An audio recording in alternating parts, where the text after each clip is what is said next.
श्री शिवाय नमस्तुभ्याम। हर हर महादेव। आज है 2 दिसंबर और त्रयोदशी की तिथि भी है और अनंग त्रयोदशी का विशेष दिन भी है। आपको बता दें, साथ ही साथ मंगलवार के दिन प्रदोष आने के कारण भूम प्रदोष का भी विशेष योग बन रहा है। तो इस कारण से 2 दिसंबर का दिन बहुत विशेष हो जाता है।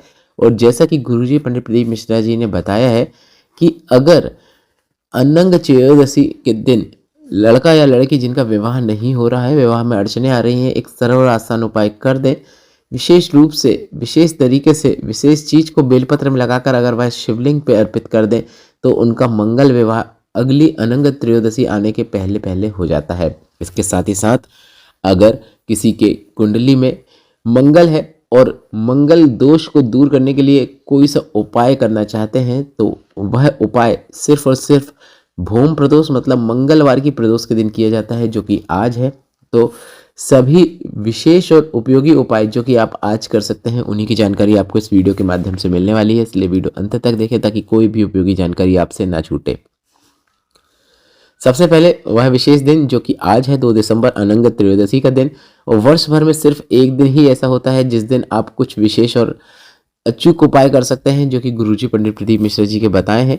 उन्हीं उपायों में से एक उपाय ऐसा है, ऐसे बालक या बालिका जिनका विवाह नहीं हो रहा है, विवाह में अड़चने आ रही है, 32 34 36 40 42 साल के हो गए हैं, या फिर अब रिश्ते आना ही बंद हो गए हैं, या फिर अच्छे रिश्ते की प्राप्ति नहीं हो रही है। तो अच्छे रिश्ते की प्राप्ति के लिए आपको यह सरल और आसान उपाय करना है। इस उपाय को करने के लिए आपको एक बेलपत्र लेना है और बेलपत्र में आपको कच्चा दूध लगाना है। बेलपत्र में कच्चा दूध लगाने के बाद इस बेलपत्र को आपको शिवलिंग पे अर्पित कर देना है। श्री शिवाय नमस्तुभ्यम या फिर नमः शिवाय या फिर ओम नमः शिवाय बोलते हुए आप यह उपाय करें। आपका विवाह अगली अनंग त्रयोदशी के पहले निश्चित हो जाता है, मतलब 1 साल के अंदर आपका विवाह हो जाता है, अच्छे रिश्ते की प्राप्ति होती है, मंगल विवाह होता है। अब आप यह उपाय स्वयं के लिए कर रहे हैं तो काफ़ी अच्छी बात है, अन्यथा घर का कोई सदस्य अपने घर के किसी सदस्य के लिए उपाय करना चाहता है तो वह उसका नाम और गोत्र बोलते हुए बेलपत्र को शिवलिंग पर अर्पित कर सकता है और भगवान से मंगल विवाह की उसकी प्रार्थना कर सकता है। काफ़ी सरल और आसान उपाय है। कुछ नहीं करना है, आपको बेलपत्र में दूध लगाना है, कच्चा दूध होना चाहिए। कच्चा दूध जिन्हें नहीं पता उन्हें बता दें, दूध को जब पकाया नहीं जाता मतलब गर्म नहीं किया जाता, वह दूध कच्चा दूध रहता है, उसी दूध का उपयोग किया जाता है और वही दूध भोलेनाथ के शिवलिंग पे भी अर्पित किया जाता है।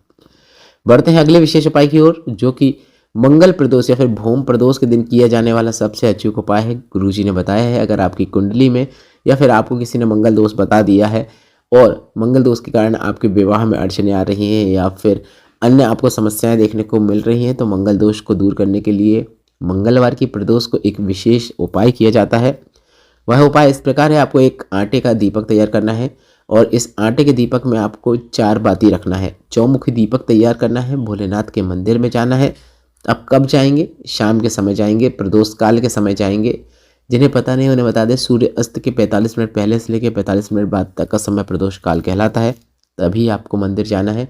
या फिर आपको एग्जैक्ट समय बता दें तो 5:15 से 7:15 के मध्य में आप कभी भी जाकर यह उपाय कर सकते हैं। या फिर सूर्य अस्त हो रहा हो, सूर्य की रोशनी दिखाई दे रही हो पर सूर्य दिखाई ना दे रहा हो, वह भी प्रदोष काल कहलाता है, उस समय भी जाकर आप यह उपाय कर सकते हैं।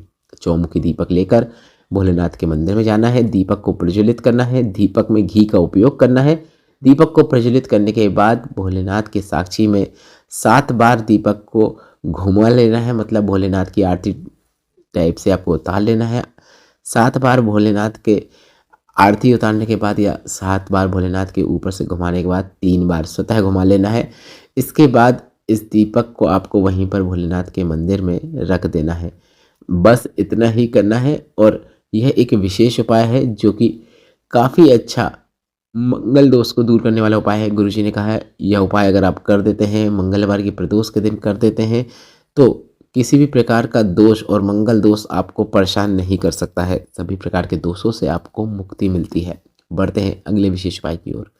जैसा कि आपको पता है कि प्रदोष का दिन होता है, तो प्रदोष के दिन दीपकों का अत्यधिक महत्व होता है। प्रदोष काल की पूजन का अत्यधिक महत्व होता है। प्रदोष के शाम के समय किए जाने वाले उपायों का विशेष महत्व होता है। तो अब हम आपको वे उपाय बता देते हैं जो काफ़ी सरल और आसान है। कुछ उपाय आप अपने घर पे कर सकते हैं, कुछ उपाय आप भोलेनाथ के मंदिर में जाके कर सकते हैं, और अगर आप भोलेनाथ के मंदिर नहीं जा पा रहे हैं तो वे उपाय भी आप अपने घर पे कर सकते हैं।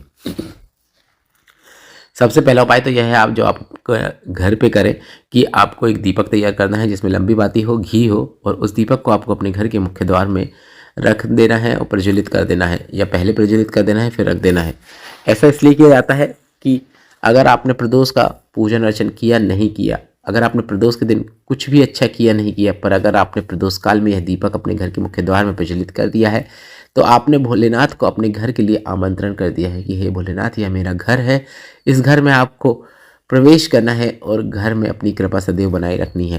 प्रदोष काल का दीपक अनंत सुख प्रदान करने वाला होता है। इस दीपक को आपको एक नियम के अनुसार प्रज्वलित करना है कि प्रत्येक प्रदोष में मैं अपने घर के मुख्य द्वार में सीधे हाथ की ओर दीपक प्रज्वलित करूंगा। मतलब आपका मुख घर की ओर है, ऐसे में सीधे हाथ। यदि आप घर के अंदर बैठकर बाहर की ओर दीपक लगा रहे हैं तो ऐसे में उल्टे हाथ की ओर दीपक रखकर प्रज्वलित करना है। दीपक जो होगा उसकी बाती बाहर की ओर रखें। इसके साथ ही साथ प्रदोष के दिन है, और प्रदोष के दिन कई ऐसे उपाय रहते हैं जिसमें आप शाम के समय भोलेनाथ के मंदिर में पहुंचकर कुछ सरल और आसान उपाय कर सकते हैं। उन्हीं उपायों में से एक बेलपत्र लेना है। बेलपत्र की बीच वाली पत्ती में आपको एक बिंदी पीला चंदन की लगा देना है। इसके बाद अपनी जो भी मनोकामना है, धन प्राप्ति, लक्ष्मी प्राप्ति, कर्ज मुक्ति, व्यापार वृद्धि, नौकरी प्राप्ति, शीघ्र विवाह, जो भी मनोकामना है वह भोलेनाथ से बोल देना है। मनोकामना बोलने के बाद और मनोकामना बोलने के पहले एक एक बार आपको श्री शिवाय नमस्तुभ्यम बोलना है, उसके बाद ही मनोकामना बोलना है। मनोकामना बोलने के बाद भी श्री शिवाय नमस्तुभ्यम बोलना है। आप चाहे तो श्री शिवाय नमस्तुभ्यम की जगह कुछ और मंत्र का भी जाप कर सकते हैं। आप चाहो तो नमः शिवाय, आप चाहो तो ओम नमः शिवाय, या फिर जो भी मंत्र आपको ठीक लगे या भगवान का नाम जाप ठीक लगे उसका स्मरण कर सकते हैं। इसके बाद इस बेलपत्र को आपको शिवलिंग के ऊपर अर्पित कर देना है। इसके बाद प्रार्थना करने के बाद, बेलपत्र अर्पित करने के बाद आपको घर आ जाना है। आप चाहो तो वहाँ पर दीपक भी प्रज्वलित कर सकते हैं। एक शिव शक्ति के निमित्त दीपक बनाया जाता है जिसमें दो लंबी बातियों को मिलाकर एक लंबी बाती बनाई जाती है और दोनों को आपस में मिलाते हुए एक बाती कर दी जाती है। इस प्रकार से दीपक बनाकर आप उसे भोलेनाथ के मंदिर में ले जाकर प्रज्वलित कर सकते हैं। आपके जो भी मनोकामना है वह मनोकामना शीघ्र पूर्ण हो जाती है। जीवन में जितने भी दुख तकलीफ कष्ट चल रहे हैं, प्रदोष के दिन इस बेलपत्र को अर्पित करने से और इस दीपक को प्रज्वलित करने से वे सभी दूर हो जाते हैं। भोलेनाथ के साथ साथ माता पार्वती की भी विशेष कृपा आपको प्राप्त होती है। आशा करता हूँ भूम प्रदोष और अनंग त्रयोदशी और शिव प्रदोष के यह उपाय आपको उपयोगी लगे होंगे। इन उपायों से संबंधित जो भी आपके मन में प्रश्न है वे सभी प्रश्न आप कमेंट बॉक्स के जरिए पूछ सकते हैं। मेरे द्वारा दी गई जानकारी अगर आपको थोड़ी सी भी उपयोगी लगी है तो इस वीडियो को लाइक ज़रूर करें, और ऐसे ही वीडियो और देखने के लिए चैनल को सब्सक्राइब करना ना भूलें। कमेंट बॉक्स में हर हर महादेव जरूर टाइप करें। श्री शिवाय नमस्तुभ्यम। हर हर महादेव।